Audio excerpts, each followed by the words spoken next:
Hi everyone, it's me Sangmo. Welcome to my first mini vlog. आज चाहिँ शुक्रबार हो। म सधैँ पनि शुक्रबार नै लुगा धुन्छु र आज पनि शुक्रबारै लुगा धोएको छु। म चाहिँ मेरो कलेज ड्रेस र अरू लुगा छुट्टा राखेर धुन्छु।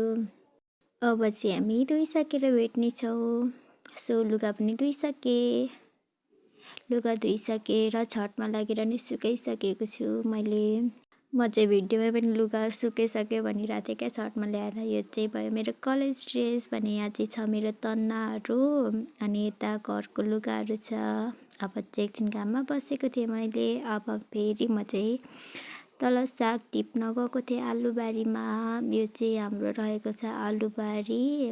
यति छ यहाँ चाहिँ धेरै सागहरू छरेको छ र धेरै बाक्लो भएको छ र त्यही छुटाउन गएको। म चाहिँ साग टिप्नु भन्दाखेरि पनि यो आलुबारीमा चाहिँ हामीले मुला रायो यस्तै सागहरू छरेको छ।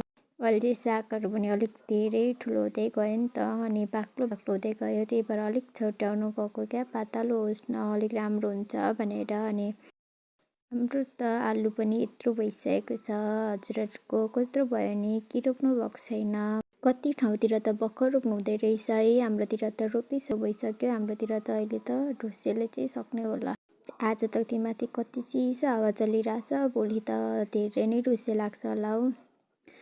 यो चाहिँ हाम्रो तोरी हो। तोरी यस्तो राम्रो फुलिसकेको छ हाम्रो चाहिँ। हजुरहरूको कस्तो भएको छ नि?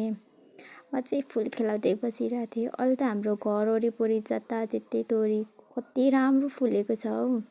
हजुरहरूकोतिर फुलेको छ कि छैन कि फुलिसक्यो हजुरहरूको पनि? अब चाहिँ म घर फर्केको।